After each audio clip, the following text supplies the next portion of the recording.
Yeah. Wow. Okay. We'll just end it right there. Okay. Wait. If you feel that we can continue, then let's do it. But I don't want to start a new one.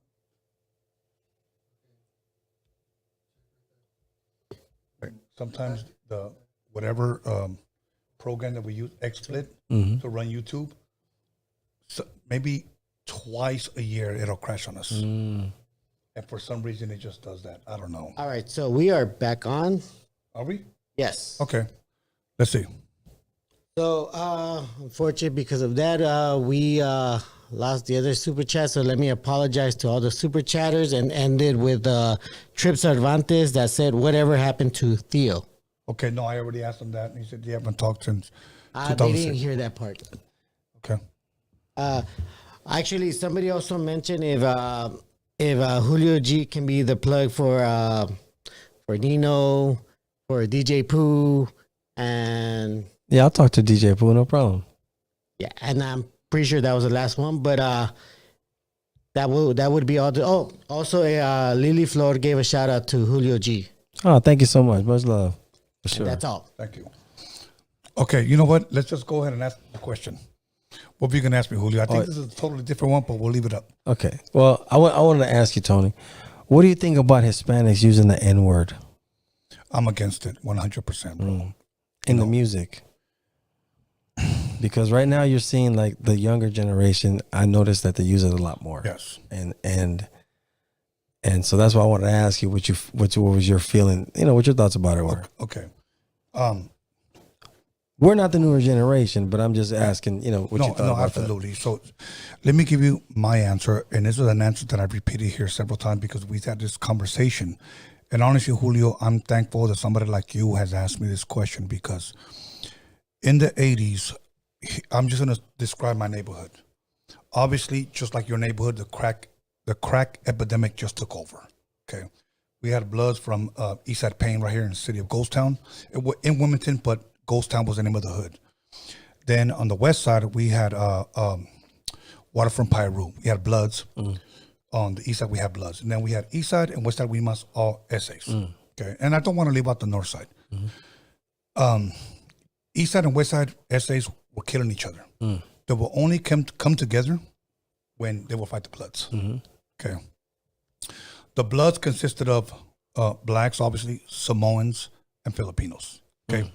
And in the 80s, and even certain Bloods. I mean, even certain Mexicans were Bloods. Yeah, there were some Mexicans in the 80s that were Bloods, yeah. There was dudes out here with Mexican dudes that had jerry curls. Yeah. Okay. And they had CK tattoos and all that. The moment they went to jail, all that ended. Okay. Now, even back then, I'm going to say this. I never heard Raza use the N-word. I never heard it. When Steve Llano, and I always say this, I would have never met Dre, Easy, Jinx, Cube, Ren, Yella, if it wasn't for Steve Llano. I only met them because of him. So I always want to honor his name and honor his family when I say that because I owe everything to him. NWA, I knew it stood for Niggas with Attitude. I knew their second album was called Niggas for Life. Now, I didn't have a problem saying it because that was the name of the group. That was the name of their second album. Okay. I don't use that word, and I never use that word just to use it. Just to freely use it, yeah. I know sometimes people slip and they'll say it. I don't hold them accountable and I don't judge them. Okay. My thing is this: that I grew up with them. My next group was DJ Quick, Second to None, AMG, High C. They all said that word. I never used that word. My word was like dude, essay. Yeah. That type or homie or whatever. Yeah, exactly. The homie or whatever. That's the homie. One day, Quick told me, "You know why I got so much love for you?" And I was like, "What's that?" He goes, "Because you're yourself." And I never understood what he meant by that. I just said, "Oh, cool, thank you." Yeah. One day, I brought somebody from the neighborhood that really wanted to meet Quick, and I took him to the studio in Inglewood, and he was just using the N-word like whatever. He was Mexican? He Mexican, dude. And I said, "Man, what the fuck are you doing, bro? I told you, don't be a fucking groupie in front of these guys. Don't be a groupie." I just feel that if I just speak their language, Yeah. Quick pulls me aside and tells me like this, do me a favor, bro. Can you get your boy out of here? And I was like, all right. You know, well, what happened? He goes, I just don't like the You way. just don't like his vibe, yeah. Yeah, don't like his vibe, you know. Yeah. And I said, all right, cool. I'll get him out of here. Yeah. I said, all right, cool. Quick calls me the next day and tells me like this, I don't care if you use it. I don't know that guy. And I said, Yeah. bro, do I ever talk like that? Yeah. So that's my thing. I want to be an example that I don't feel we have to use that word, you know. That's just me, Julio. I don't think that our people, our raza, should be using that word. Okay. I was just curious what you thought about that. Okay. Yeah. What made you ask me that question? Oh, I don't, because I've been listening to a lot of younger rap kids that are rapping on songs, and they're young and they're using the N-word and they're Hispanic. Yeah. And they're, you know, and so it's, you know, it's kind of a crazy place where I'm at with it, because I have used the word, you know, because I grew up in a neighborhood that's all I heard growing up. Of course. Now, it's not something that I use, I'm going to say, excuse me, like on a regular basis or something like that. But I have used that, you know? And so, but that comes from me being so young. And what's crazy about it is that I use it in a very loving term, because it's used towards me so much. Right. Okay. It's used towards me since I was a little kid. My first best friend was Marcellus Green, rest in peace. He was a black kid. He was the first kid that used to call me the N-word. Right. Hey, come here, N-word. Come here, Nia. Man, bring your ass over here, Nia. You know, that was just normal to him to call me the N-word. I grew up listening to that, you know, so that's why I understand certain people feel like comfortable with it, because they're kind of grew up in an environment where it's a little almost normal, you know, because you're around certain people. That's why I say you can't do that around everybody. It's not for everybody. Because when I was a kid growing up, like we were on the street playing, some of my black friends, they use the N-word, and then you'll see somebody come out the door, boy, what'd you say? And so, oh, sorry about that. So I grew up in that, you know what I mean? I grew like, oh, man, she heard you, man. You easy, man, why shut up, man? You know what I mean? She gonna tell your moms, man. So it was like, that's the environment. I have black friends to this day that I've known for 35 years, for, you know, even some longer. And they still call me the N-word, you know? They'll be on the phone. Oh, man, what's up, bitch ass nigga? You know, she ain't call me back. You know what I mean? It's just normal, but I don't never take it. I don't take it like, hey, whoa, bro. Don't call me the N-word, man. I've never, because we grew up with that. I grew up with that. It's just, it's normal to me. So there's sometimes I might say when I'm talking to one of my homies on the phone or whatever, oh, man, I seen this bitch ass Neo at the corner over when I turned the corner the other day. He just got out of jail. Man, I seen him. Watch out for him. So, but I do, it does, since I've gotten older, I do have a conscious about it and being careful not to be comfortable like that, because I get caught up in that because of the way I grew up around my black friends. You know what I mean? Yeah. So, but that's why I was asking you what you thought about, because I don't know where I'm at with it when I hear rappers do it today. That makes me think about myself and say, hey man, be careful, don't be comfortable with the word like that, because. You know, I feel a little bit uncomfortable when I hear Hispanic kids saying it on songs. Right. I'm like, yeah, you kind of know what you're saying, bro, because you don't want to be just using that word anywhere, because they don't all feel like that, bro. So don't get too comfortable with it. Right. Like I said, it's only around my close friends that know me, and it's normal for us to talk to each other like that. But like I said, I'm not using the word every time we're talking. I'm just saying, you grew up with those guys. Right, I know them. They know me. We've been, like I said, they call me the N-word more than I ever use the N-word. Way more. Right. But it's normal to me. I don't feel a way about it or nothing. But that's why I say sometimes people don't understand, like even like black people, when they don't understand why Hispanics do that. It's that sometimes it's because you kind of taught me that. You know what I mean? You're nonstop using that word over and over. And when you're a little kid and you're listening to that, you're just a little kid. It's you know, it's almost not normalized, but you know what I mean? You kind of grew up in that environment. That's the way they talk. Yeah. You know, no, I'm glad you brought that up, because I worked in Compton at the Rouse distribution center right there off of Wilmington and the 91 freeway. Mm-hmm. I worked there for about 15 years, and everybody, you know, there's only black and Mexican, and it's funny because all the supervisors are white. Okay. The blacks call each other that. Sometimes you'll get a couple of white workers with us that would try to use that word, and the blacks would jump on them like, motherfucker, You don't fucking talk to me like that. Yeah. I understand that. I get that. I always told people of my color or raza, like, bro, be careful because that if you don't know them, this shit's offensive. This shit's offensive. So I'm just trying to tell you, oh no, I'm cool with everybody. Okay, go ahead. Go ahead and fucking find out. Okay. I have black friends and I have black family that sometimes say that to me. I just don't repeat that because I just don't use that word because I know it's offensive. Right. But a lot do you feel offended when somebody says, "Hey Tony, hey man, what's up, my nigga? Come here, man." No, I do not. Right? Does it bother you? We don't feel like that, right? You don't feel like right? You feel like it's a real invitation into, hey, what's up, homie? Like it's love. You know what I mean? Because that's how I take it when my friends do it with me. I just take it as they're so comfortable with me. They call me their N-word. You know what I mean? They just look, second to none, high C, quick, AMG. They call me that. Right. They call me, and I love those guys. Yeah, for sure, bro. But if I were to ever to say it to those guys, I don't think they'll take it offensive. Yeah. But I just don't want to get used to that. Yeah, that's not you. That's just not me. That's not you. Yeah. So I love them and I respect them. So I don't say that. So let me ask you this last question, and this is there's no right or wrong answer. No, keep going, bro. Keep going. There's no right or wrong answer to that. I'm just curious what you think because I haven't asked somebody. My mom is Mexican. Yes. And my dad is Puerto Rican and Dominican. Do you think because I'm Puerto Rican and Dominican, I should be able to use the N-word?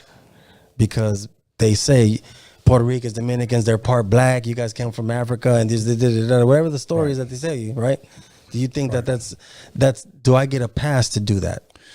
Julio, I'm going to be honest with you, okay? I'm going to say no, and I'm going to tell you why. Okay. Like I said, no right or wrong answer. Right, I was just curious to ask you what you felt on that part because that falls on Dominicans and Puerto Ricans using that word too. You know exactly. What I mean? You know what I mean? So that's why I'm asking you that. No, you're absolutely right. And I'm going to say this. I'm going to say no simply because if you don't know them, they may take that offensive. Because I look at you as raza. You're half Mexican, you said, okay? Now, if raza or that certain element that doesn't accept you as well, maybe he's not fully raza. I don't give a fuck what they think, bro. You're my brother, and that's it. But I will say, you know what, Julio, maybe we shouldn't be so comfortable saying that because there's some people that may take that offensive. That's all I'm saying. Yeah, for sure. You know, and I'm sure you can have children being Dominican and Puerto Rican, okay, that possibly could come out, you know, darker. Yeah, for sure. Than yourself. Are we going to look at them different? Right. You know, because we're not. No. They're not, bro. Like I said, I have 5 nephews and nieces that are black, okay? They don't look nothing Mexican. My mom loves them. My father loved them. I love them still, okay? But just because they look black and they're darker than me and have afros, I'm not going to say, what's on my end? Right. I'm not going to I love them, bro. Yeah. And if anybody doesn't consider them raza, then you know what? Yeah. I don't give a fuck. That's my family right there, bro. You know what? And carnal, I've been knowing you for years, homie. To me, you're raza, bro. All I'm saying is just, I want our people to be mindful of somebody else's culture. Right. Because if they get offended and somebody, hey, Julio G, don't call me the N-word. Yeah. Or I heard him saying that. Yeah. That's why, like I said, I have a conscience about it. Like I want to say, I don't want to use the word I feel bad because I don't want to like fully take a blame either. Because it's like I said, I just kind of grew up in that. Yeah. And, you know, but it's something that it's in my mind today. I think about it a lot more. Yeah. It's like, hey man, don't be just thinking like it's cool. It's not cool, bro. You know what I mean? So I'm just, like I said, I'm more conscious of it. But it's just funny because my friends, when they call me, that's the first thing they're calling me, right? So it just makes me laugh because I say, damn, bro, you didn't call me the N-word like for the last half hour, bro. But it's like I said, I don't take it in any kind of weird way. I understand what it means to us because we've been friends for 35, 40 years, you know what I mean? So, but I was just curious what you thought because I heard it in the music and I'm wondering where that's going, kind of like, okay, I wonder where we're going with this. Like, yeah, you know, I heard younger Chicano rappers tell me this. And I know they were buzzed, so let me give them a pass. So they said, you know, Tone, I just feel that if I speak their language, I'll be accepted more. And I would just be you, bro. Just be you. Do you think that like Chuck D, Rakim, Nas, MC Shan, Bismarck, he said, if I could just appeal to the Hispanics, maybe I'll blow up. Right. No, we just love their music because they were fucking dope as artists. Yeah. That's it. Yeah. So for me to say, like, maybe if I just speak their language, they'll like me. You just got to be dope. Yeah. You know, as an artist, I'm speaking as an artist. But my thing is, like, let's respect people's cultures and, you know, love your own, promote your own, and that's it. That's all I'm going to say. Right. Now, if many times I heard friends that, I'm going to be honest to Julio, that are like, Viva la raza, we're Mexicanos, and we're this. And then they're like, yeah, that motherfucking N, and blah, blah, blah. Yeah, F that N, and blah, blah. I'm like, motherfucker, I thought you were like, Viva la raza. Yeah. Yeah. You know? And it throws me off a little bit. Yeah. And these guys are my age. Yeah. That's crazy. Yeah. So I'm like, okay, I don't do that because I love my black friends. I love my black family. I'm just not going to disrespect you just in case they take that. Yeah. No, you know, for sure. You know. For sure. So. It's crazy because, you know, I remember traveling and being on tour with Cypress Hill. We used to go to all these different countries, you know? Yeah. And that's why I tell you it's kind of, you know, the music is very influential in that way. Sometimes kids, they don't understand that they're saying that and it means something somewhere. They don't. They just like the music. Yeah. They don't know no better. They just think, oh, that's what they said in the song. You know, and so that's why I say it's like the music travels too, and people, you know, it's like that word has traveled a lot, and that's why a lot of people has gotten more comfortable in that way. That's why I say when I hear it in the music today, I'm like, ooh, I don't know if this is it for for Hispanics to do it. You know what I mean? I know, but you know what? Like most guys have told me, well, I only say it because I want to adapt to them, and I'm trying to attract their crowd. And I'm like, bro, stop. Yeah, stop. So. That was my question. I don't want to get too deep with it. I just thought I wanted to ask you because, you know. But I'm glad you asked. I like your opinion. You know what I mean? I want to hear your opinion. No, too, so. I'm glad you asked, man. Take another puff from me, Julio. Yeah, for sure. As a matter Any of fact, other questions that I missed, man, before I get out of here? Go ahead, go ahead. Come on,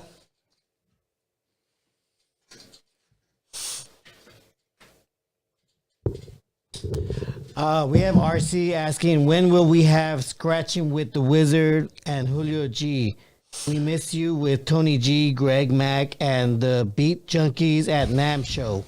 I couldn't make it yesterday. I was in Arizona, but yeah, I'll try to.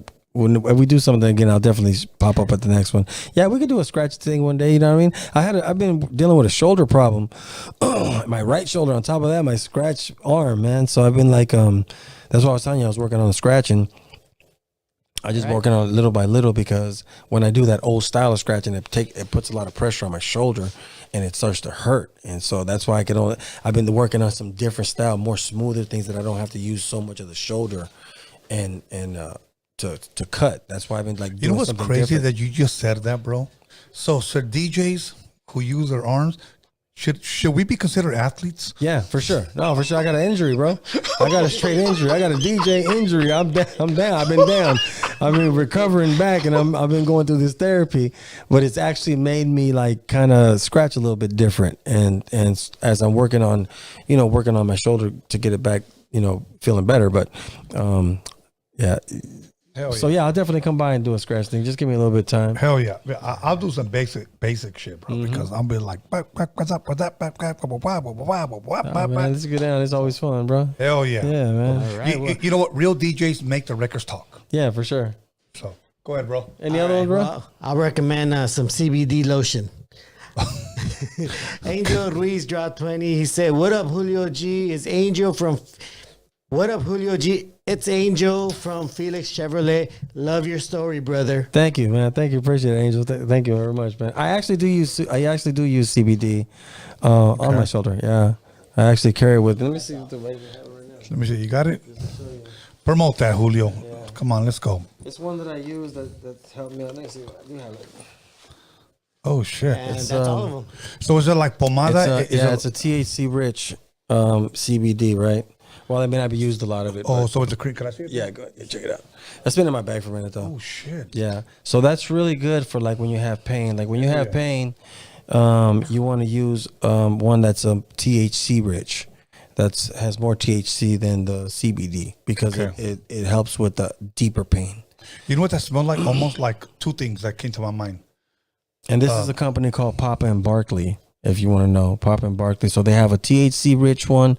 Like I said, that's if you have more intense pain. And then they have like a CBD rich one, which is like when you have some pain, that'll help you also too. Okay. But it's just like it depends on the intensity of the pain. If it's something like what I got with my shoulder, this saves me. Like it's like whenever if I have a bad, like it's hurting, I could just put this on and about not even 10 minutes later, it just soothes it out. And then for like another few hours, I'm going to be cool for a few hours, you know. So it's really a lifesaver. That's why I was carrying it with me. Wow. Yeah. You know what that reminded me of when I smelled it? Vicks / Bengay / our for our era. This is our era, bro. La Campana, if you guys know what that is. Yeah. So anyways, other than that, Julio, you got any more questions for me? Oh no, that was it, man. I just wanted to get into that and see what you thought about that, and whatever super chats we got, if we're done. All good, my brother. I appreciate the love, everybody. Thank you so much for tuning in, man. Yes, man. You know what? We had more questions. Well, one day when you open up your podcast, bro, interview me. Yeah, I got to bring you on. Yeah, for sure, man. Please, I definitely got to bring you on. I definitely love to be challenged when it comes to these type of questions, and I love that question, bro, because I think it's important for us as Hispanics to just be more open about it and then have a discussion about it. Like I said, I don't think there's a right or wrong answer. I think everybody's situation is different in the way and the view that they see that word in that way. You know what I mean? Because like I said, I it's been used so much. Right. It's kind of a LA culture thing in a way, you know what I mean? It's used so much, you know what I mean? So it's been so normalized in that way when you're hearing it all over the place in songs and here, just in streets and whatever. It's just normal to, you know what I mean? So it's, like I said, there's no right or wrong answer at this point. I'm willing to admit and be upfront because I don't want to be a liar to people because, I love the black culture and I love the black people that have supported me because I made it, in hip hop because of them, you know what I mean? Of course. They've always had a lot of love for me, so I got a lot of love for them. I'm not gonna lie to them and be like, oh, I never used that word. Oh, I never. No, yeah, I have. I'd be the first one to admit it. Yes, I have. Yeah. And I've used it in times where I was heated, and I've used it in times when it was just out of love. But it's like I said, when I go back and think about it as a kid, I think like, I kind of grew up in that. It was kind of been said to me so many times that it's, like I said, that doesn't make it okay though. I'm not saying that that's okay. It gives me a pass or nothing. You know what I'm saying? I'm just willing to be honest about it. And like I said, I do think about it a lot now, and I'm very careful in my head when I'm even thinking, hey, don't say that. So I'm more conscious of it. You know what I mean? Yeah. So like last night I seen MC8. Yes. That's my boy. I love MC8. Yes. That's my guy. And when he seen me, he gave me a hug because he hadn't seen me in so long. Hey, I love you, man. What's up? And he called me the N-word. What's up, my nigga? Damn, it's good to see you, Julio G. I was like, and I almost want to say, hey, man, I love you, my nigga. Damn, it's good to see you. But now I feel, damn, I gotta not say that but you understand what I'm saying? Right. I'm so normal to see when I have black friends. Oh, come here, man. I love you, my nigga. What's happening? But that's because I grew up with them like that, and that's how they've always done with me, and call me the N-word too. And so that's why I say I don't make excuses for it, and I only brought it up because I think it's important that we do talk about it. We have to talk about it, and talk about different experiences, and maybe come to, like I said, for me, it's changed me and the way I think about the word. You know what I mean, and using it. No, you know what, and I'm glad you brought it up, and I'm gonna tell you why. Because I grew up with it as well, and many times I would hear my black friends tell certain raza friends that, hey, you don't call me that. So I understood that. Then I saw a lot of my Mexican homies that had jerry curls, had perms, were claiming blood, using that word. I always felt uncomfortable, even though I loved them. But here's where I learned to make sure never to use it. When a lot of my Mexican homies that were bloods went to jail or went to the pen, they cut all that shit, all that jerry curl off, bro. Yeah. Then they came out and said, like, it's different in there, bro. No, it's totally different. Yeah. It's totally different. So that's when I knew, okay, if I can't speak like that in there, then I can't use it out. Yeah, no, for sure. So, yeah. But you know what? When it comes to being raza, it's sad to say that we're always, they always apply prison politics to us. Yeah. It's just the way it is. Well, you're raza, you shouldn't be talking like that. Yeah. All right, cool. Yeah, yeah. You know. Yeah, that's a whole other level. You know, I Yeah. try not to get caught up in that because, like I said, when I was coming up, it was like I was trying to do things with the community. And if I could work with the black community and we can do something together, like I said, I work with the Nation of Islam or whatever, I was down for that. I look at the kid. I always think about the kids. You know what I mean? The kids future. don't care, bro. Like that doesn't. That's nitpicking now, and they're getting too technical with things for no reason. It's really about trying to tell kids how to do something better in their life. Absolutely. And hope that you can influence them because they look up to you in some kind of way. And oh man, Julio G came and talked to this jail. You know, I hope one kid got something out of it. Absolutely. And some have hit me up and wrote me or told me, hey bro, I was locked up and you came through. Thank you. And did it when they got out, got older. And so it's cool to hear back from certain people. You know what I mean? When they hit me back, you know what I mean, on the IG or something. So, Julio, last question. Yeah. Okay. And if you want to ask me one last one, that's fine. no, I'm done. We're ready to go. I've been going a little long today. Last question. When you decide to hang up the cleats, if you will, to retire, Yeah. what do you want to do? You know, I just want to enjoy my grandkids. You know, That's a beautiful. I Having have grandkids so much. is a beautiful thing, bro. It's one of the most, man. It's just such a good experience. It's I lost my mom's. You know what I mean? So it's like Rest in peace. Yeah, bro. rest in peace. Yeah, I lost My my condolences, mom's. Carnal. Yeah, thank you, man. And it was difficult because I'm an only child. It was just me and my mom growing up, so we have a very close relationship. But my grandkids kind of, when she passed, they came in the picture, and they've been so much good energy. Like when I'm around them, and Grandpa pick me up. It's just always, and I have 3 of them, so they all want their own attention, and they all want their own energy. And I have two grandsons and 1 granddaughter, so I got to do certain things, but I got to understand them and what's their little trip, and give them their little space and time. Yes. And so it's really fun to do that, and especially because of my age, I get to I see a kid from a different view. I just really want to protect kids because we're the grown-ups and we're supposed to be grown up. And We're supposed to protect our kids. We're supposed to protect our kids, man. Like even if they're not ours.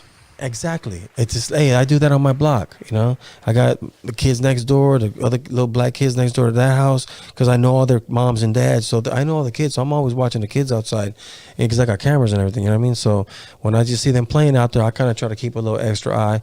You know, we watch the kids because you just never know. You know what I mean? Yeah. And so you want to have an adult around because that's how we were growing up. We had our parents. Our friends' moms and dads used to be the people we looked up to when something went down. They would pop out the door. You know what I mean? You know, so we need to do that and be more attentive of paying more attention to our kids. You know what I mean? And their future. You know what I mean? You know, back then when you have cameras, we had our moms looking out the window. Oh yeah, or putting the light on. Yes. What's that porch light? Right? I ain't gonna call you. You see that porch light? My mom didn't want to embarrass me and call me. She would put the porch light, and I'm like, oh. Gotta go home. That was before. That was ahead of his time. Bro. Yes. The way they thought. Absolutely, bro. Yeah. So I have a question. go ahead. Yes. Okay. I'm curious. What would be if there was like a prize as like a scratching, you know, to bring the best out of both of you? Like, what would the prize have to be? You know, like what would it take for you guys to just to get on some turntables and cut? To give us like the best ever, like between like 2 DJs, maybe you and Tony G, or Tony G and Tony A. You know what I'm saying? We should just set up and just all play. You know what I mean? I think that'd be more fun because that's really what it is. It's more like we're at that age today. You know what I mean? It's like, let's just cut up. What's your favorite record to cut up? Cut it up. You know what I mean? This is my favorite record to cut up. This is how I cut it. You know what I mean? There wouldn't be a prize. If there was a prize, it would just be the practice, the get down of it. Yeah. I'm down with that. Yeah, it would just be like Julio went after me, or I went after Julio, or Tony G went first, or whatever. To me, that's what makes this the thing that we come from. That's what I don't think people understand today. I think it's just like we come from that. It's like we want to play against each other. We want to see what you do. You know, you're influenced. Like when I used to watch Joe Cooley, I used to get influenced by that. I didn't want to be Joe Cooley though. Right. That's the difference. I'd be like, damn, Joe, that's a badass back scratch. then we couldn't bite. No, that's the key of it. The key to make everything so dope and unique in that era and why it stands out so much is because of that. Because it was about you wanted to be unique. And like I said, I was very influenced by, I don't want to say I was copying Joe Cooley, but I'm like influenced by when I would watch him, I'd be like, damn, I got to go home and work on my scratch. Yeah. Damn. So that's what I mean. It's you have to kind of get around other dope people. It's not always a competition. It's like sharpening blades together, right? Let's practice it out. Iron sharpens iron. Iron sharpens iron. And that's just kind of, I would love to get around let's get around. Let's cut up. Let's what do you like? You cut up Tour de France. I'll do It's Time. You do this one. Let's fuck it up. You know what it was, Julio? It's when you're around those people and you see them cut up, it makes you like, okay, if I'm not going to raise my shit to another level, then I might as well just get out. Right. And you want to impress them because, like, I remember, like, I'll never forget one time I did a scratch in front of Joe Cooley. We were recording the 1580 KD MIXMASTER's Saturday night show. And I did a scratch that I had been working on. And I remember he was like, damn, he's calling me Julio. Damn, Julio, do that one again. Let me see that. And I said, oh, it's a dope. I forgot it was do. It was like a 3 backward thing at that time. And he was like, damn, do that again. Damn, Julio, that's hard. And I remember thinking, oh man, Joe Cooley thought one of my scratches was hard. Yeah. Like, you know what I mean? Those little moments, because I was younger than all of them. Yeah. And I looked up to them when I became a 1580 KD MIXMASTER. I was the youngest one of them, you know what I mean? So M-Walk meant a lot to me. Joe Cooley meant a lot, what he thought. What Tony G meant a lot to me, what he thought. Jammin' Gemini meant a lot, what he thought. I was trying to work with these dudes. I was trying to be one of them, you know what I mean? I'm trying to, you know what I mean? So that's the level I was playing at with these guys, because that's the level they play at. So that's why I say, you know, if you're going to play, man, you want to play with that. Play at that level. That's playing the level. That's playing it. Don't matter if you're Hispanic or white or this or that. That don't matter when you get up to this level. It matters who's dope. Because all that's gone. Yeah. Once you get up to a certain level, it doesn't matter if you're Hispanic, bro. Are you going to fuck it up? And that's what makes people say, he killed it. You know, Tony G would get he would get a lot of people to see him do certain things and be like, oh, they'd be like, damn, very impressed. Like Tony was badass, man, to watch him. Okay. I know I said I had one last question, but I got one more because I have to ask this. Okay. I'm going to give you mine first. If 2 DJs were to get statues in LA, who would it be? Mine would be Tony G and Joe Cooley. I would say, okay. I would say LA. I would say on that DJing, you have to give those 2 guys that. On as a DJ, I still have to put like Egyptian Lover in that talk in that conversation because of the impact he had. You know what I mean? He had an impact in his time as a DJ, not the super cutting that level. Yeah, I would say Tony G for sure and Joe Cooley. I would put them because Joe Cooley, because of the style of scratch that he had at that time, was so unique to him, you know what I mean? Tony G is an all-around DJ because he is that. He's not just a dope scratcher and cutter. He knows music. He's a percussionist on turntables. He's a percussionist on turntables. He is, and he really knows music, and he knows how to rock a party. Yeah. He knows how to transition from song to song. He knows how to hear hits. He heard a lot of early hits, even from the dance. Like a lot of early hits that were from Tony. Tony found those dance records, those freestyle records that got on the radio. That was him breaking those records. So he not only had a hip hop ear, he had a all around ear. That's why I'm kind of like the second version of him, because I have that kind of a little more open to a little bit more stuff because of him. Let's be honest. Welcome to my group by Mellow Mayonnaise. For sure. That was an incredible idea. And Mellow Mayonnaise didn't want to do that record. He wasn't like tripping off it. Like he wasn't against it, but he wasn't understanding but he just listened to Tony. He's like, he got produced, which was smart of him and then we got the Steve Silk Hurley remix, which made it just even bigger because he was so big and that remix was a monster. Yeah. To this day, I still listen to it. I'm like, damn, that is a monster ass remix he gave us. He was the hottest in the game at the time. So, you know, Tony was ahead of his time. Hey, you need to do an up-tempo record. And that wasn't on the album. That was just a B-side to Mentirosa. Yeah. So we were able to do that at the show and give us a little more time to expand the show. And so, yeah, Tony's ahead of his time. Hey, you know what? I want everybody to Google the Mentirosa 12-inch single back cover because Julio's back. Yeah, I'm on it. That picture's my 21st birthday. I did that on my You had a 20th. high I'll top never fade forget on that one, Yeah, huh? I did. I was working. Hell yeah. I was working at UPS at the time, actually. Hell yeah, that shit is dope. Yeah. Okay, last story before we go. Hold on, let me pour a little bit more. Yeah. Fuck, I'm crossfaded right now, Julio. Okay. I'm gonna tell you how I came up with a scratch because everybody was fucking up It's Time. Mm-hmm. And I wanted to know, how do I do it different? Because everybody's, it's time. It's time. It's time. So one day, I wake up and I'm going to be 100%. I know this may sound gross to a lot of you guys, but I used to get up and I used to be in my drawers. Didn't even brush my teeth or wash my face. Turn on the 1200, you know. Boom. Yeah. Okay, put on It's Time. Quick. Okay, it's time. It's time. And then one time my mom calls me, Antonio, because that's what she used to call me. She didn't call me Tony, she called me Antonio. So I stopped. ¿Qué? Ven a comer. Come eat. And then I remember the sound that I did. It writ. The fuck? It writ. So you know what? I sped it up. It's time. Holy shit! I came up with a new fucking scratch. So when I was cut, it's time. Holy shit! That was for me. Yeah. That was.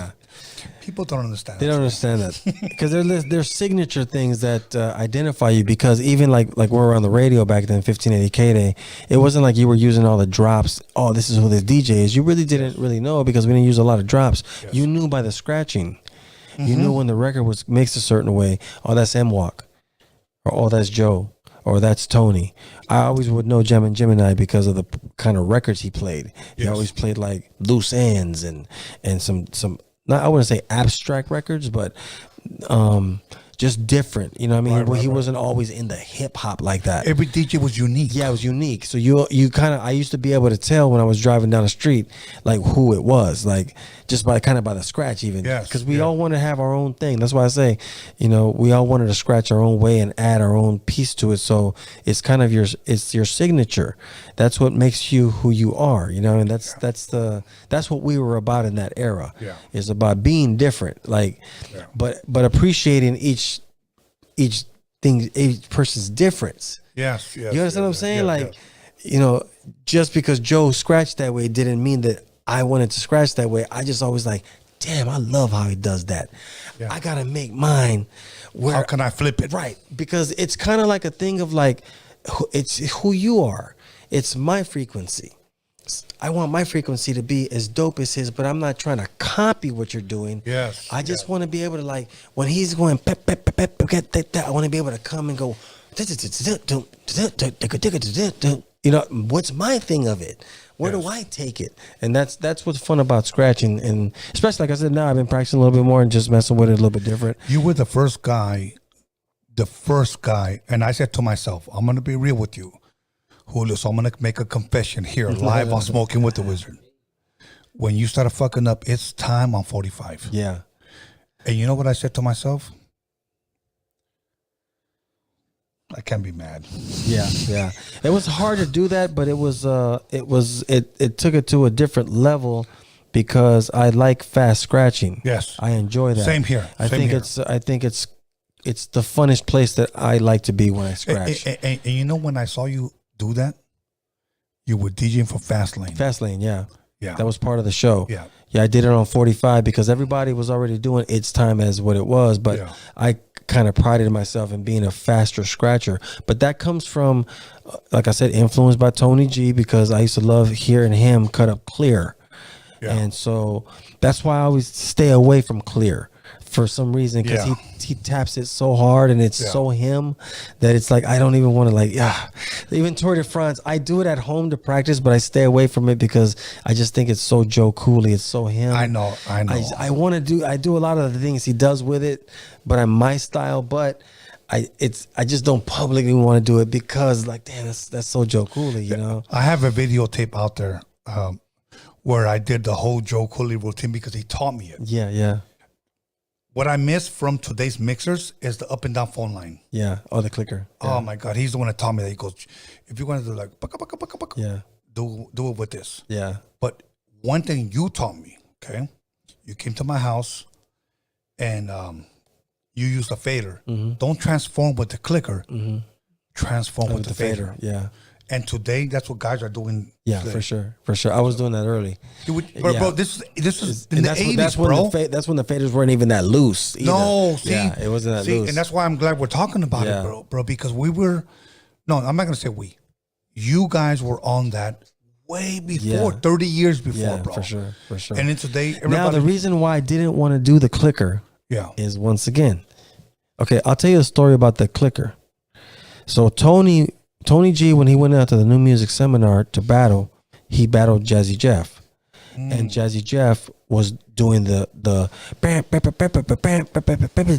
like transform with the fader, because that's how Philly does it. Philly has their own style of DJing. Yes, of course. Cash Money, Jazzy Jeff, and others from there, but they have a certain kind of style and pocket too. You know what I mean? Cash Money, yeah, he's really good too, and so.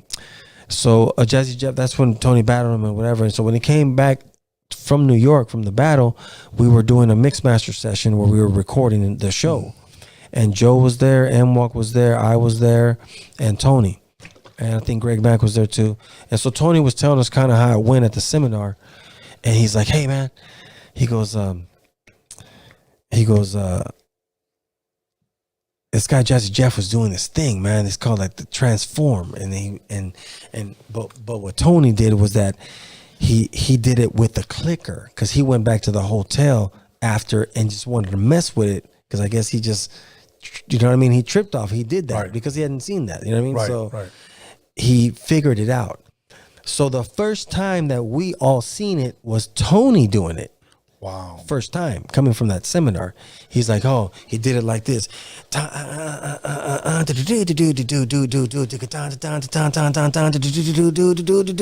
He was already clicking it. But Joe naturally was a lefty.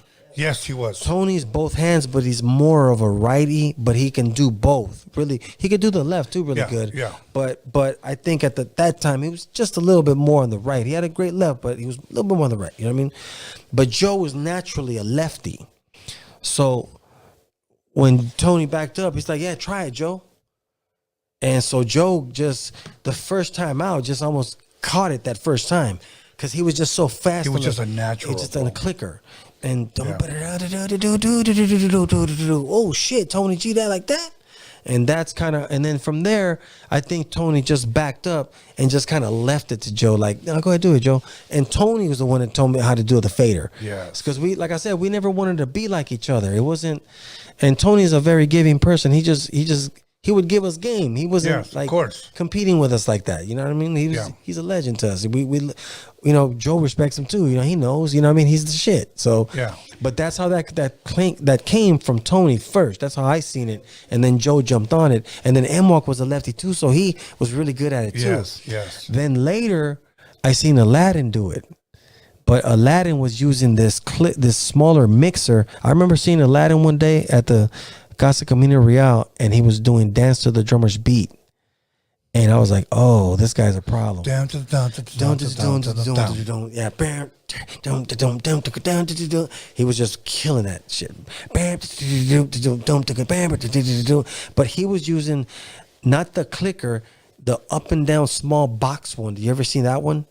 For what mixer though? The smaller Newmark mixer. It doesn't have like a stick. Oh, it's like a little. Was it sideways? Like a box thing, like a little square. And he was doing it off that.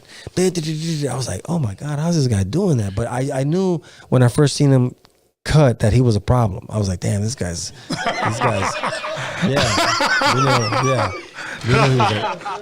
we knew he was a problem. You know what I mean? Like this guy's badass. Like, you know, and that's what he ended up winning the seminar. You know what I mean? So DJ Aladdin is a legend. You know what I mean? Bro. Let me tell you something. But his transform was crazy. His shit was crazy. No, he was amazing. Okay, I first saw Aladdin. My boy goes, "Boy, you got to see DJ Aladdin." I go, "Who is he?" Here's what he said. He's another Joe Cooley. And I was like, really? So we went to Steve Yano. Hey, NWA is performing at the Anaheim Celebrity Theater, 1988, March 24th. DJ Yella's been here twice. And he goes, yeah, that was one of the nights we performed in Anaheim. That was the first night I met Jerry Heller. Okay. Matter of fact, DOC performed that night. Then Everlast, DOC, NWA. No, I'm sorry. Everlast, King T, MIXMASTER Spade, DJ Aladdin. Okay. NWA performed last, and then Ice-T performed his Power album. Okay? Oh, okay. So when MIXMASTER Spade was on the stage, but rest in peace, MIXMASTER Spade. So King T is rapping, whatever, and then MIXMASTER Spade, and then they give Aladdin his little sideshow, and he was like, rock the bells. He did rock the bells, yeah. Oh my God. Murdered bro. it. I was Murdered like, it. bro, I felt like just like we have a problem. Yeah, he's a problem. Yeah. Yeah. Yeah. That's why he became one of the mix masters. But I mean, we knew from the beginning, he just had something about him, you know what I mean? And yeah, in the beginning, I think there was a lot of confusion with him and Joe, and I think it was because of the clicker, and they were just both so good at it, but I just think Aladdin has his own thing to it, and I think Joe's is different. I think Joe's a little more choppier than him. And he has a certain rhythm too, Joe. That's always been. I'm saying I could differentiate the two is what I'm saying. But they're both really good at that. You know what I mean? I mean, if you guys want to find out, if you guys are true hip hop fans, go to Rodney on Joe Cooley's first album, listen to that, to the cut and scratching, and then go to Dub C, the Massacre's first album. Oh yeah, and low then profile. Yeah, and then go ahead and low profile, and listen to that. So, yeah, Aladdin kills on that record. They both do. They're both amazing. Amazing fucking DJ. Amazing DJs. Julio, let's just be honest, bro. Okay, my last statement because I'm a little buzzed. Okay, the only reason why the true DJs like yourself got known is because we were phenomenons. Mm-hmm. There was only few people out there like, this guy's dope, this guy's dope, this guy's dope, this guy's dope. Today, to me, every DJ sounds the same, bro. Back then, the only way you stood out was because you were fucking dope, bro. Yeah, yeah. The only reason why you stood out, Julio, is because you were fucking dope, bro. Yeah. Because I only followed dope people, and I only wanted to be, like I said, I was inspired by trying to be. I wanted to be.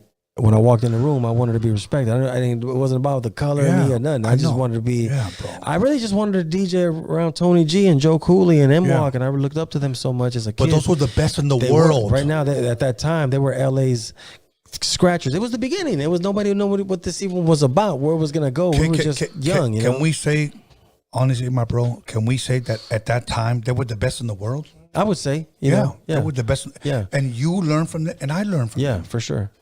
Very influenced. And by I learned them. from you, bro. Yeah. That's how it goes, though. That's how we all learn from each other. And we inspire each other. That's why I say, to be dope in hip hop, you have to be unique.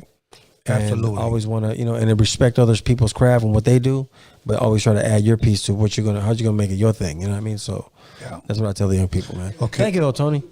Okay. Okay. One last thing, I'm gonna say this, and I'm gonna quote Julio G. This is my Julio G quote. Where are your hits, Julio G? Yeah, where the hits, bro. And look, I want to be clear. I want to be clear so people know. I want to be clear. I don't say that to talk down on kids. I don't say that to not inspire you, to talk down on you. I don't say it in that way. I exactly. I do that to ask you, hey man, like I'm challenging you. Like listen, bro. Like this is a serious game, the music business, and if you want to represent in this game in the music business, there's. Don't box yourself into situations. It's cool to be around there. It's cool, but don't box yourself in. But you want to have hit records. That's the key of the success. And they don't always have to be a hit record that's playing every day on the radio. But there's people that have hit albums that are just street anthems to people. You know what I mean? It's like there's more ways that you don't always have to have a radio record. I'm just saying have a whole full project that's to the top that it can be, because you're competing with so many other people. You want to stand out. So that's why I say it to inspire you, really. You know what I mean? So absolutely. I don't mean it in a bad way. What do you guys have over there? Okay, Enrique Ledesma dropped $4.99, and he also resubmitted this. He resubmitted this super chat and he said this should have been a members only after hours exclusive. And he's asking Julio G, tell me a Folsom story. Hook up Pooh, Cam, Nino B, and to the show. I didn't understand what. A Folsom story. Do you have? Oh, from the group If you have Folsom, from the group from Long Beach Folsom. Well, I love those guys. Those guys they were part of our G Spot Studios. You know what I mean? So they used to always come in and record and gamble. So we used to shoot a lot of dice with them too. So we had some memorable moments in the G Spot Studios. But those guys are some great guys. They recorded a lot with us. Yeah. They were part of the fam for sure. On that album, I think their second single was my second single. Okay. I produced one song on that album. And it was called G Shit. Oh, okay, that's right. I remember that. I know they had the first single, and I know you interviewed them. It was oh my God, it was T-Dub, Eminem, Running Game. I think it was their first single. Yeah, the Running Game. I think. Yeah. And after that, it was a song called G Shit, but it was T-Dub, Eminem, and Glaze. Yeah. The Filipino guy. Yeah. Yeah. Long Beach. Yes. Yeah, that was early Long Beach when people were like, Glaze went to school with me. Oh, okay. Yeah, so you know what? Much love and much respect to those guys. Yeah, for sure. Anything else, bro? That's it. Okay. Julio G, I just want to tell you, you know what G stands for? To me, gracias. Oh, man, no, thank you, Tony. It's always a pleasure to talk to you, man. Hey, bro. Thank you so Thank much, you. man. Thanks for letting me smoke in your studio, too, man. All good, my bro. That was fun. You want to give shout-outs, and we're out of here? Shout out to everybody tuned in. I appreciate the love. Thank you so much. Follow me at Julio G 1580 on Instagram, and you're going to see some stuff that's going to be up and coming on there, okay? So thank you for the love. I really appreciate it. I really mean that. It's like from the bottom of my heart is I appreciate all the love, man. It's been so nice at my age of my life, and just people that just grew up on me and stuff like that. So I do appreciate the love very much. Thank you. Absolutely. Everybody. Shout out to my LA Kush fam too, man. Straight up. Absolutely. Julio G is LA Raza. So let's show him love. That's right. So other than that, I'm going to give a shout out to News and Norbies, my boy News and Norbies, even though he thinks Taco Bell is authentic Mexican food. I want to give a shout out to Alex Cervantes Enterprise. I'm going to give a shout out to my son, B-SKANLESS. I'm going to give a shout out to the Hip Hop Jedi, and to Diane from Germany. There you go. From right. Germany. That's right. Yeah, she flew in just to be with us tonight. So, from Germany. So, I also want to give a shout out to Magic Girl, one of our moderators. I want to give a shout out to everybody who liked, commented, subscribed, everybody who became a member. Thank you. I truly, honestly, whatever you guys need from me, honestly, just DM me. I'm not active on Facebook Messenger, so please understand that. I'll probably check into Facebook Messenger maybe like once every 2 weeks. But I'm 90% on Instagram on my new page, Tony the Wiz. So follow me there. Other than that, much love, much respect. I'll be back on Wednesday, Thursday, and Friday. Wednesday, Thursday, and Friday. Busy week. Yes. That's right. So much love, much respect. Julio G. Muchas gracias, carnal. Much love, everybody. Peace. We out of here.